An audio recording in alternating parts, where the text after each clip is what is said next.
siapin dulu.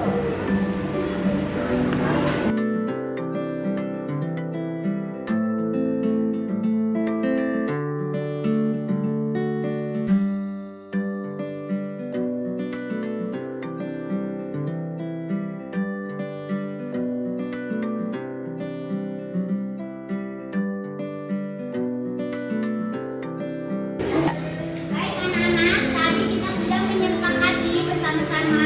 Kalian sudah menulis di sini nama kalian, kesepakatan keyakinan kelas kita. Nah, anak-anak, sepakat semuanya? Sepakat. Ibu harap kalian dapat melaksanakannya dengan penuh tanggung jawab dan dengan baik. Ibu akhiri, wassalamualaikum warahmatullahi wabarakatuh.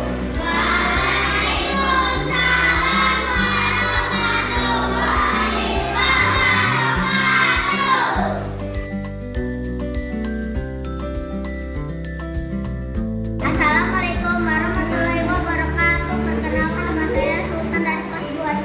Saya sudah membuat keyakinan kelas bersama. Saya berharap dapat melaksanakannya dengan penuh tanggung jawab. Wassalamualaikum warahmatullahi wabarakatuh. Assalamualaikum warahmatullahi wabarakatuh. Perkenalkan, nama saya Gidis dari kelas 2C.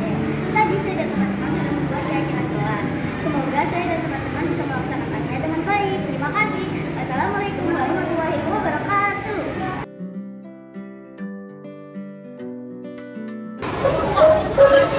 Assalamualaikum, Bu. Waalaikumsalam. Saya terlambat, Bu. Ya, kamu di sini ya, nanti kita bicara ya. Siap, Bu.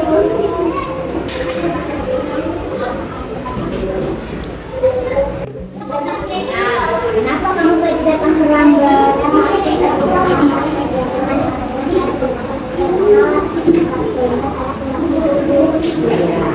Ketika kita melakukan kesalahan itu adalah hal yang manusiawi. Yang terpenting adalah bagaimana kita tidak mengulangi kembali. Nah, menurut kamu keyakinan kelas apa yang sudah kamu lakukan?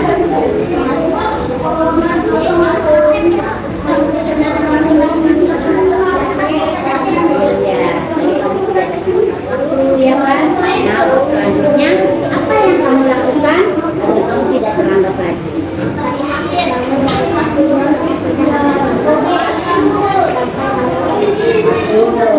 Itu adalah hal baik yang harus kamu lakukan selanjutnya. Disiplin itu sangat penting. Semoga lebih baik lagi ke depannya ya, Lina. Sama.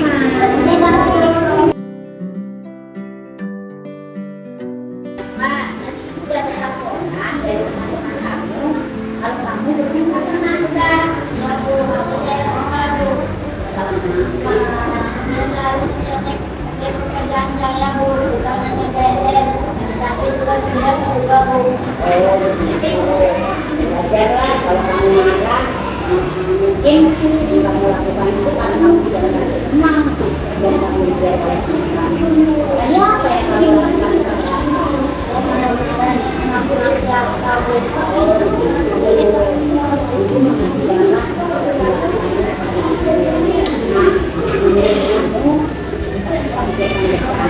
dengan cara kamu marah-marah, dengan cara kamu maki-maki Askar, apakah itu sudah sesuai dengan keyakinan kita? Menurut kamu keyakinan kelas apa yang sudah kamu lakukan? Saling menghargai antar teman, Bu. Betul. Saling menghargai antar teman itu menurut kamu penting atau tidak? Penting, Bu. Betul, sangat penting. Kamu ini tidak memperbaikinya perilaku kamu. Ya. Apa yang kamu lakukan untuk memperbaikinya? Lebih bersabar dan menang emosi. Dan saya Assalamualaikum warahmatullahi wabarakatuh. Waalaikumsalam warahmatullahi wabarakatuh. Terima kasih rekan-rekan semua yang sudah menyempatkan waktu pada siang hari ini. Perkenalkan, saya Desi Masih, saya dari PGP Angkatan 10 SD Taman Merah 07.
diberi dengan karakter yang lebih kuat. Nah, Bapak Ibu, di sini apakah sudah ada yang menerapkan restitusi di sini? Mungkin beberapa sudah menerapkan tapi tidak menyadari ya bahwa ini namanya restitusi. Selanjutnya keyakinan kelas. Nah, keyakinan kelas yaitu nilai-nilai keselamatan atau kesehatan disebut suatu keyakinan. Yang dimana nilai-nilai kebenaran universal yang disepakati. Keyakinan kelas bersifat abstrak. Pernyataan dibuat dalam bentuk positif. Semua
mendasari perilaku murid. Pada video kali ini kita akan membahas tentang 5 kebutuhan dasar manusia.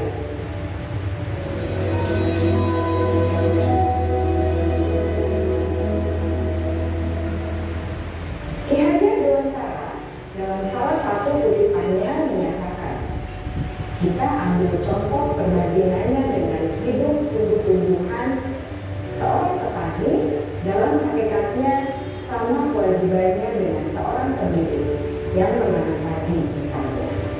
Hanya dapat menuntun tumbuhnya padi. Dia dapat memperbaiki kondisi tanah, memelihara tanaman padi, memberi pupuk dan air, membasmi ulat-ulat atau jamur-jamur yang mengganggu hidup tanaman padi, dan lain sebagainya.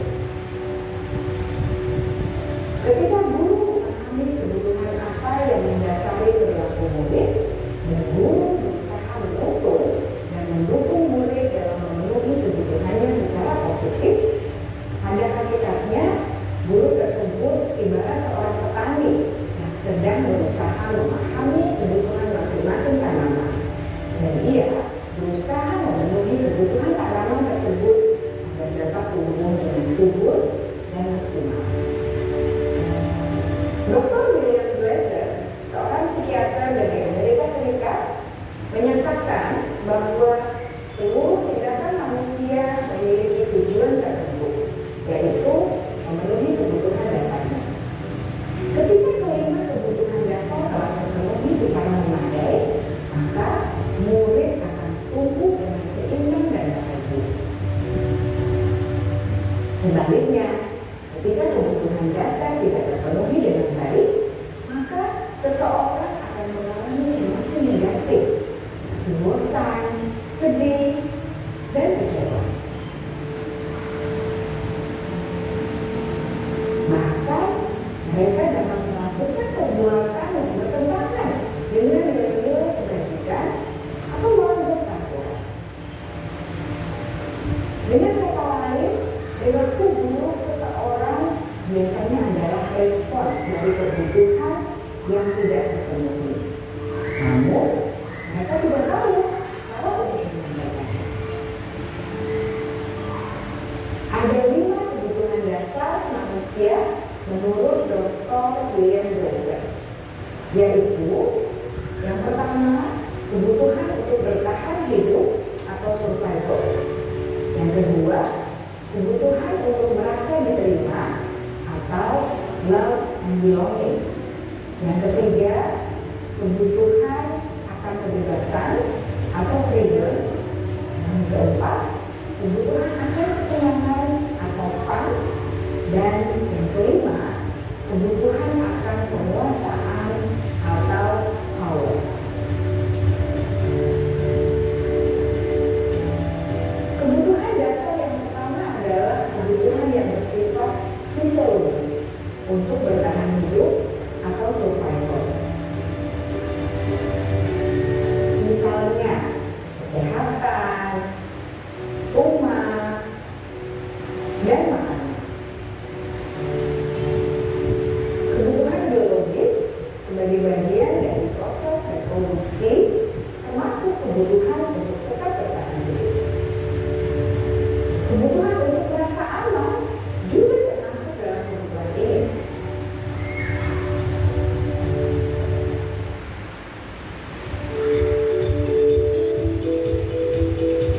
Agar murid dapat belajar dengan baik, kebutuhan mereka akan merasa aman, pangan, sandang, dan papan harus terpenuhi. Bagaimana mungkin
tetapi membiarkan mereka melakukan apa saja yang mereka mau, melainkan lebih memberi mereka kesempatan untuk membuat pilihan, menyuarakan pendapat mereka dan percaya diri, dan memberi mereka kesempatan untuk mencoba hal-hal yang baru.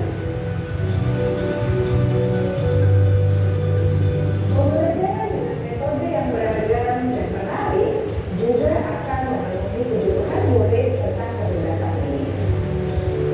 Pembelajaran berdiferensiasi di mana guru menyediakan beberapa jenis tugas yang bisa dipilih oleh murid sesuai dengan mereka sangat baik untuk mengembangkan murid menjadi lebih mandiri dan memiliki motivasi internal.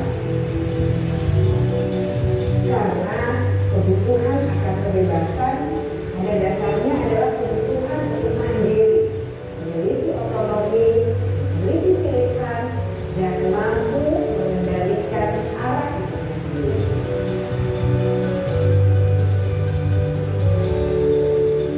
Kebutuhan yang keempat adalah kebutuhan akan kesenangan. Bayangkan Bapak Ibu hidup tanpa rasa senang, betapa menyedihkannya. Dresser menghubungkan kebutuhan akan kesenangan dengan belajar. Jangan sepelekan kebutuhan murid untuk merasa senang di kelas. Sebagai guru, jangan ragu-ragu untuk dengan sengaja memasukkan kegiatan yang menyenangkan dalam kelas. Murid-murid dengan kebutuhan dasar kesenangan yang tinggi ingin menikmati apa yang mereka lakukan. Mereka juga konsentrasi tinggi saat mengerjakan hal-hal yang disenangi.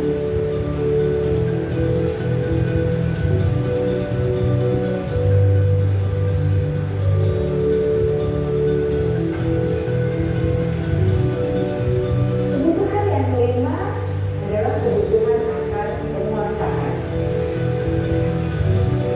Setiap murid memiliki kebutuhan untuk merasa kompeten, menjadi terampil, diakui pencapaian dan keterampilannya, didengarkan, bisa membuat dampak dan pengaruh, dan memiliki rasa adil. Mereka sebaiknya diberi kesempatan untuk membuat keputusan tentang hal-hal yang penting dalam hidupnya dan tidak merasa dikontrol oleh siswa-siswa. Pada murid yang telah menginjak usia remaja, seringkali mereka merasa tidak memegang kendali atas kehidupannya sendiri, karena guru barangkali berpengaruh dalam mengambil keputusan. Murid-murid yang memiliki kebutuhan dasar akan penguasaan yang tinggi biasanya selalu ingin menjadi pemimpin. Mereka juga suka mengamati sebelum mencoba hal-hal yang baru. Mereka juga perfeksionis dan merasa kecewa bila melakukan kesalahan.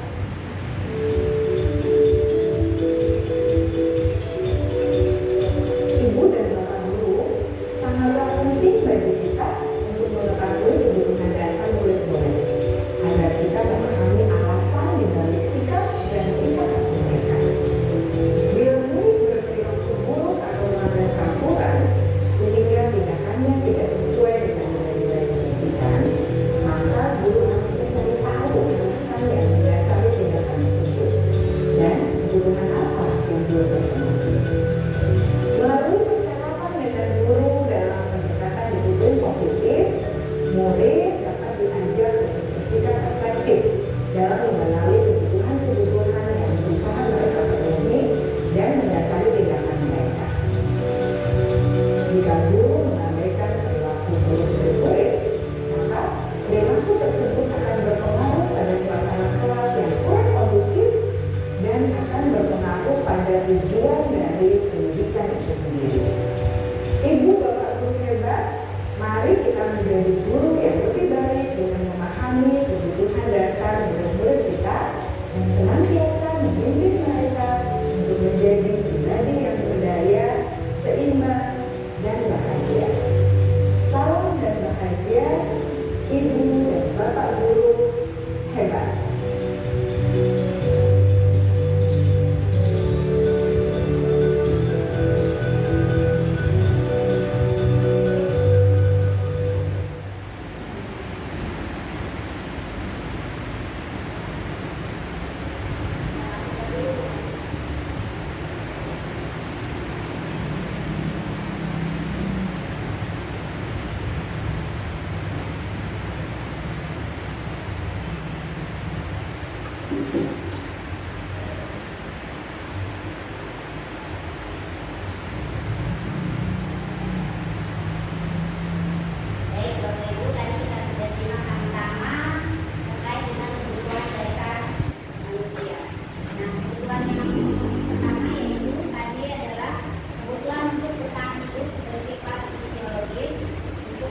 Salam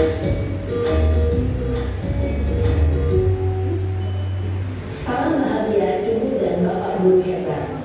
Dalam penerapan disiplin positif restitusi, salah satu program yang dikembangkan adalah 5 posisi kontrol.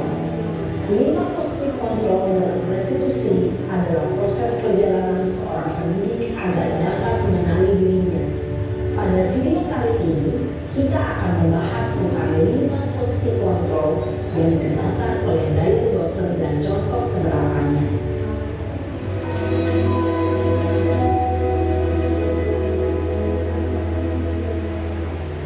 5 posisi kontrol itu adalah 1. Posisi penghukum, 2. Posisi pembuat rasa bersalah, 3. Posisi tenang, 4. Posisi pemantau atau monitor, dan 5. Posisi manajer.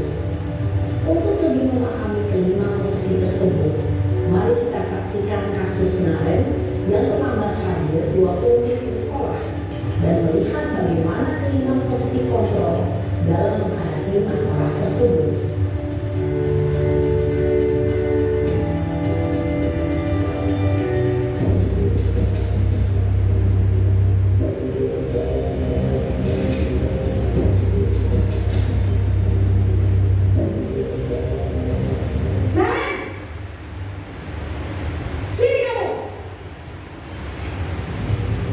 Selamat pagi, Bu. Selalu terlambat. Kamu deh pasti terlambat. Maaf, Bu. Saya Apa? Apa coba? Alasan kamu apa lagi? Kapan sih kamu tidak terlambat? Malas sekali ya kamu jadi anak. saya Dasar pemalas. Gak kapok-kapok sih kamu. Sudah berapa kali terlambat? Sana, kamu keliling lapangan basket 2 kali. kenapa saya harus keliling lapangan basket, Bu? Kenapa? Kamu melawan ibu. Berani-beraninya jawab. Sudah terlambat, masih berani jawab pula. Sekarang, keliling lapangan basket 5 kali sekalian. Biar kapok. Cepat. Pergi sana ke lapangan basket. Posisi penghukum biasanya berbicara dengan nada tinggi, menghardik, menunjuk-nunjuk, menyakiti, dan menyindir. Hukuman bisa berupa fisik maupun psikis. Ibu dan Bapak Guru hebat. Dampak yang terjadi pada murid ketika guru berada pada posisi penghukum adalah murid cenderung akan memberontak, bahkan menyimpan dendam.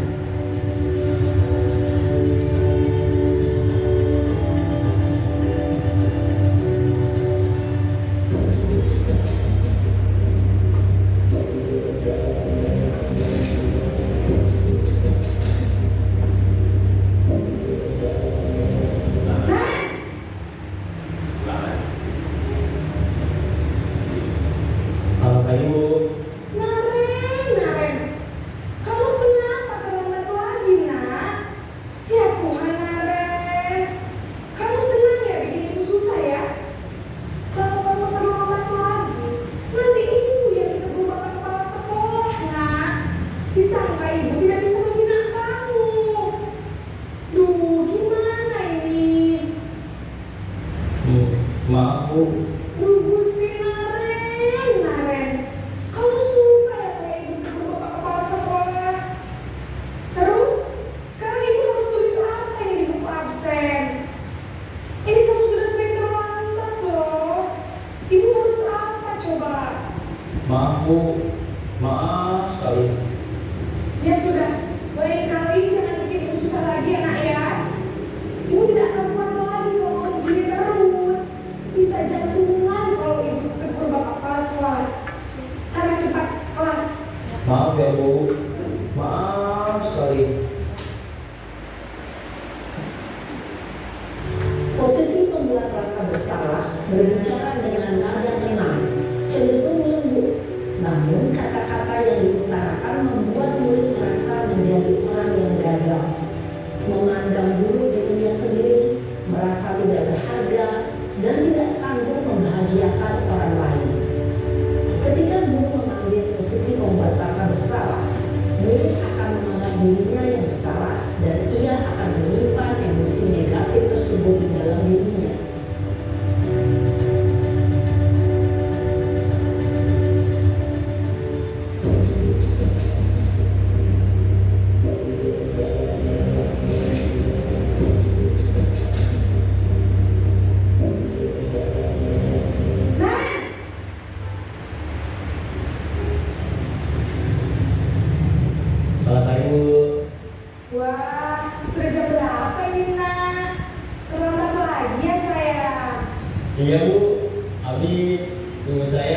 membangunkan saya, Bu. Kamu malah menyalahkan ibu kamu. Kamu bukannya anak yang larinya paling kencang. Kok terlambat sih? Iya, Bu. Saya memang terlambat bangun tadi. Jadi biarpun saya lari kencang, tetap gak kekejar, Bu. Ya sudah sana. Nanti lain kali larinya lebih kencang lagi ya. Biar gak terlambat lagi. Bikin senang ibu. Demi ibu. Bisa kan? Bisa, Bu. Ya sudah sana masuk kelas. Ibu beresin urusan absen kamu. Kamu ini ada-ada saja. Dalam posisi teman, guru berbicara dengan nada suara ramah, akrab, cenderung bersenda gurau untuk menjaga suasana tetap santai. Murid akan merasa senang, aman, dan akrab dengan guru.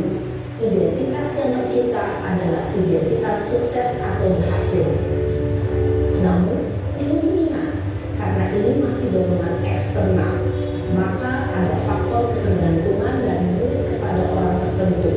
Di sini guru absennya, sehingga di lain waktu murid bisa berperilaku baik, namun hanya kepada orang-orang tertentu saja.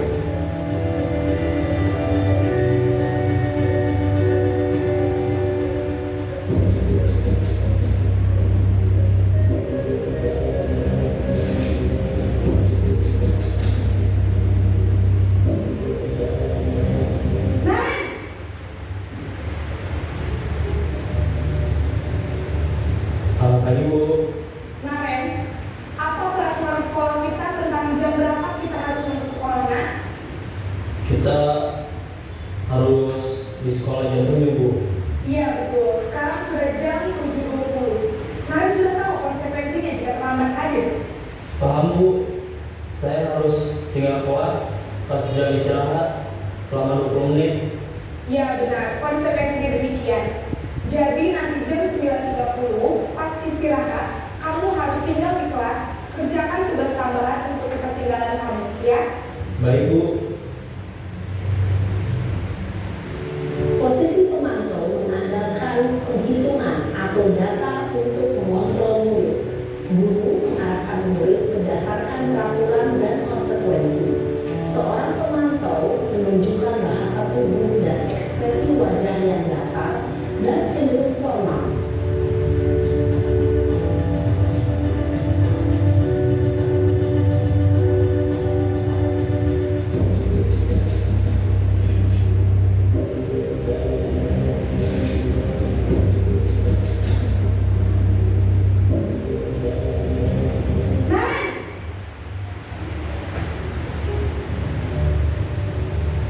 Selamat pagi, Bu.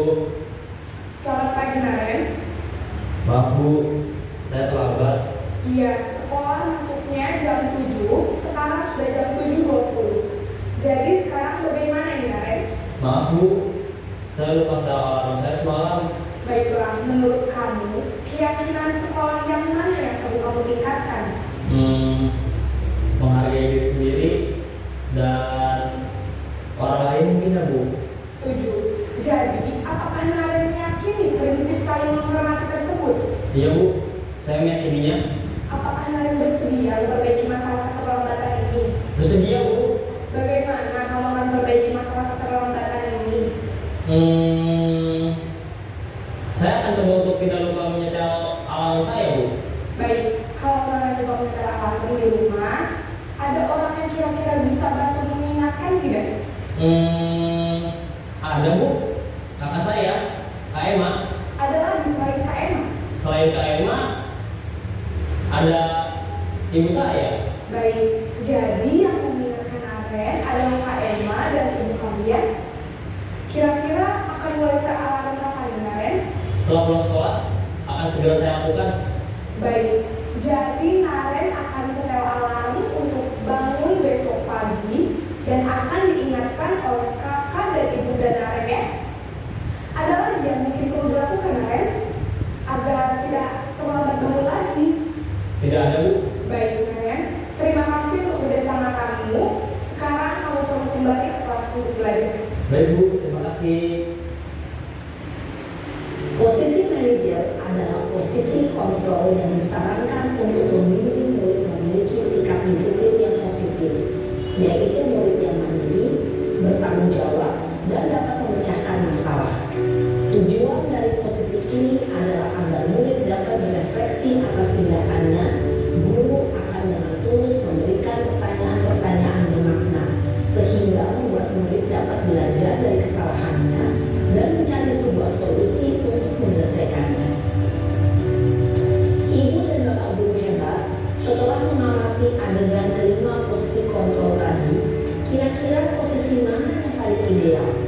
Posisi mana yang dapat menunjang motivasi intrinsik murid? Ya, tentu posisi manajer. Posisi ini memang posisi ideal yang ingin dituju setiap pendidik. Pada posisi inilah, guru dapat menerapkan disiplin positif dan berpihak pada murid yang memerdekakan murid. Perjalanan seorang pendidik tentunya tidak mudah untuk sampai pada posisi seorang manajer. Namun, tujuan kita pasti, yaitu menciptakan murid-murid yang mandiri, merdeka, dan bertanggung jawab. Semoga penggambaran 5 posisi kontrol yang telah diperlihatkan ini dapat menjadi ajang refleksi bagi kita semua, agar dapat terus mengasah dan menerapkan disiplin positif yang memerdekakan murid. Mari terus berlatih dan bersemangat. Selamat menerapkan. Salam dan bahagia, Ibu dan Bapak Guru hebat.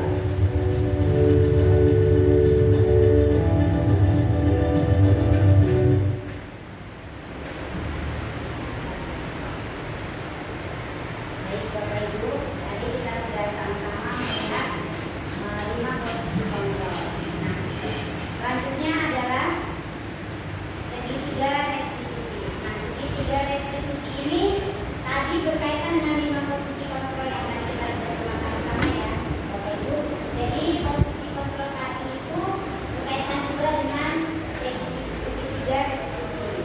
Di mana yang pertama adalah menstabilkan identitas. Nah, kita semua akan melakukan hal yang terbaik yang bisa kita lakukan. Jadi anak tersebut kita bertanya, kenapa anak tersebut melakukan seperti itu. Lalu yang kedua adalah validasi tindakan yang salah, di mana semua perilaku memiliki alasan. Alasan anak tersebut kenapa terlambat, itu alasannya apa. Jadi itu adalah merupakan suatu validasi. Nah, yang ketiga adalah menanyakan keyakinan. Kita semua memiliki motivasi internal. Nah, di sini menanyakan keyakinan seperti yang tadi posisi sebagai manajer. Di situ kita menanyakan keyakinan apa yang sudah dilanggar oleh anak tersebut. Nah, kita juga meminta kepada anak tersebut untuk memecahkan masalahnya. Jadi kita tanyakan bagaimana untuk kedepannya, apakah dia akan berubah setelah melakukan pelanggaran. Seperti itu ya Bapak Ibu. Baik, selanjutnya penjelasan tentang segitiga restitusi.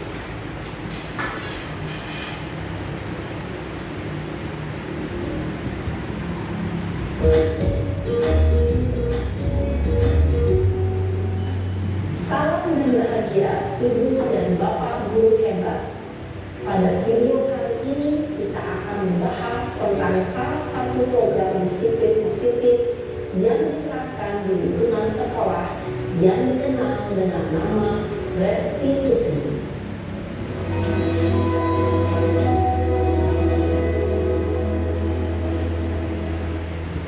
Restitusi dikembangkan oleh pakar pendidikan Diane Dawson, berlandaskan pada teori kontrol Dr. William Blazer. Segitiga restitusi adalah suatu proses dialog yang dijalankan oleh guru atau orang tua agar dapat menghasilkan murid yang mandiri dan bertanggung jawab. Pada saat guru di posisi manajer, aspek yang dikembangkan pada murid adalah motivasi intrinsik, sehingga penanaman nilai-nilai kebajikan dapat tumbuh dan berkembang menjadi suatu kebiasaan positif yang akhirnya membentuk karakter murid. Proses dialog ini terdiri dari 3 langkah yang digambarkan pada ketiga sisi pada segitiga restitusi. Sisi pertama adalah menstabilkan identitas. Sisi yang kedua adalah validasi tindakan yang salah. Dan sisi yang ketiga adalah menanyakan keyakinan. Ibu dan Bapak Guru, berikut ini akan tunjukkan bagaimana seorang guru berada dalam posisi manajer menggunakan penerapan segitiga restitusi.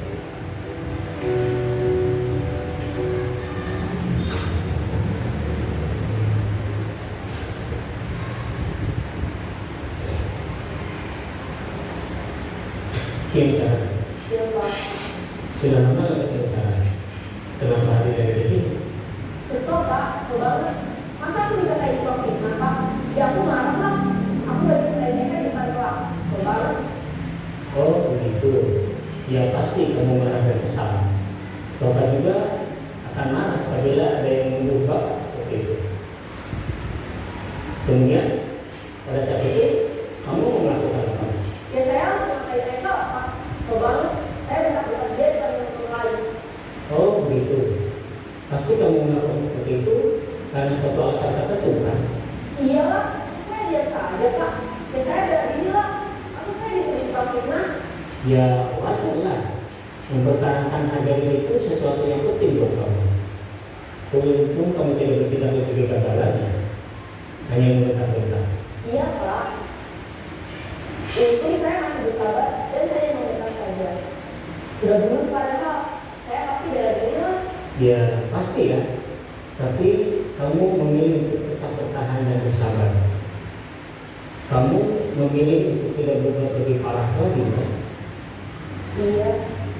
Nah, sekarang coba kita lihat lagi tindakan kamu yang bentak-bentak Eka di kelas.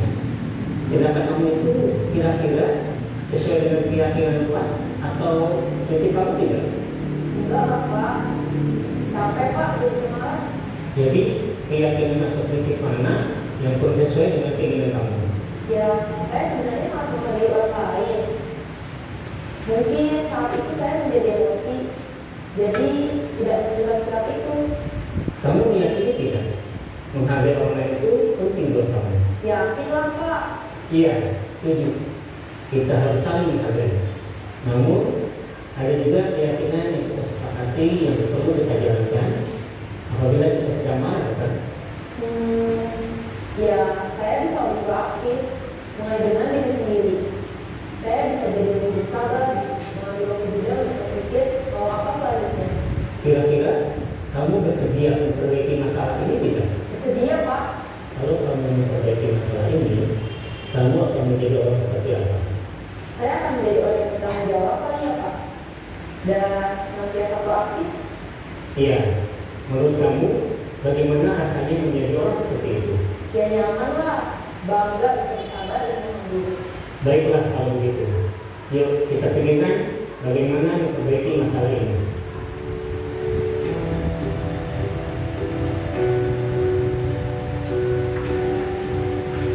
Ibu dan Bapak guru hebat.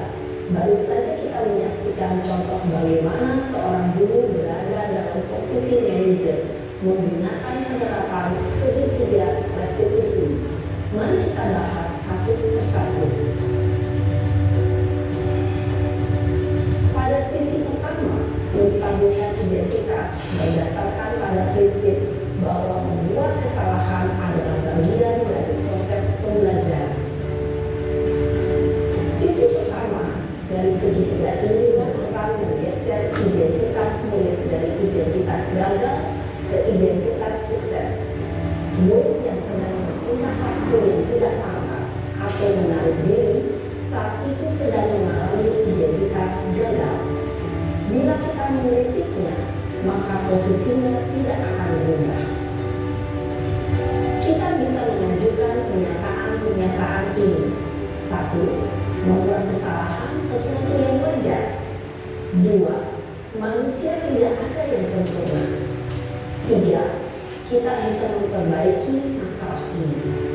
4. Saya tidak menanyakan kesalahannya. Saya lebih fokus bagaimana memperbaiki masalah ini. 5. Apakah saat ini kamu telah menjadi orang yang baik untuk dirimu sendiri? Pada sisi kedua, validasi tindakan yang salah berlandaskan pada prinsip bahwa setiap perilaku berupaya memenuhi suatu kebutuhan tertentu. Guru yang telah memahami teori kontrol akan bergeser dari pemikiran stimulus respon menjadi proaktif dan mencoba untuk mengenali tujuan dari perilaku murid, mengenali dan mengakui kebutuhan murid ini dapat memperbaiki hubungan dengan murid tersebut. Pernyataan atau pertanyaan bisa disampaikan dengan nada suara tidak menghakimi atau memojokkan, sehingga dapat mengembalikan murid pada posisi positif. 1. Kamu bisa saja bertindak lebih gegabah lagi dari ini. 2. Kamu bukan melakukannya tanpa suatu alasan tertentu. 3. Kamu melakukannya karena mempertahankan sesuatu yang penting bagimu. 4. Mungkin kamu bisa mempelajari suatu perilaku baru yang lebih efektif. Bersediakah kamu mempelajarinya? Selanjutnya, kita akan simak sisi terakhir, yaitu menanyakan keyakinan. Teori kontrol menyatakan bahwa pada dasarnya kita termotivasi secara intrinsik. Pada saat perilaku yang salah telah divalidasi dan identitas sukses telah stabil, maka murid telah siap mengaitkan keyakinan-keyakinannya dengan tindakannya yang salah, dan pemikirannya telah bergeser ingin menjadi orang yang jujur. Pertanyaan-pertanyaan ini dapat mengaitkan keyakinan-keyakinan yang dianut murid. 1. Sebagai keluarga atau kelas, apa yang kita yakini? 2. Nilai-nilai apa yang telah kita sepakati? 3. Seperti apa gambaran sebuah kelas yang ideal bagi kamu? 4. Kamu ingin menjadi orang seperti apa?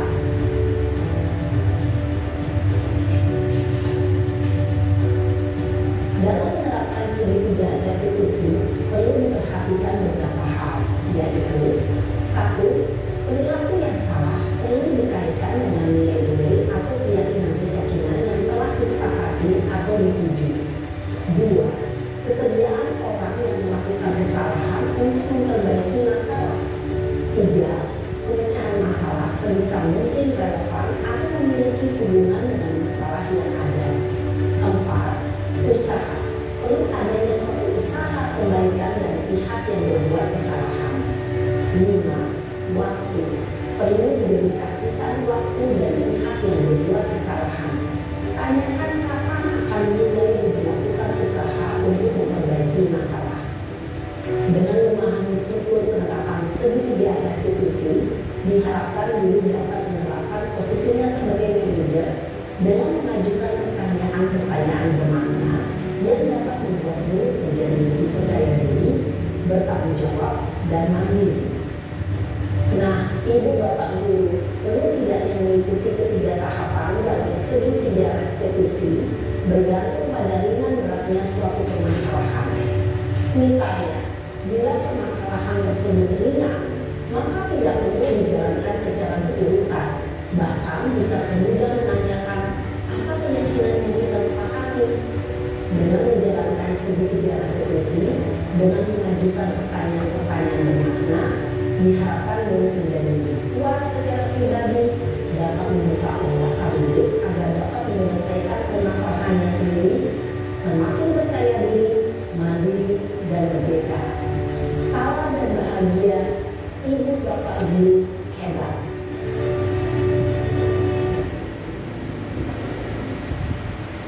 Baik, Bapak Ibu, tadi kita sudah simak video tentang restitusi. Ini kembali lagi bahwa segitiga restitusi adalah suatu proses dialog yang dijalankan oleh guru atau orang tua agar dapat menghasilkan murid yang mandiri dan bertanggung jawab. Dan saat guru dari posisi manajer, aspek yang dikembangkan pada murid adalah motivasi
Bismillahirrahmanirrahim.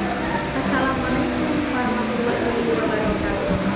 Perkenalkan, nama saya Hajar Nini Masawati SPD.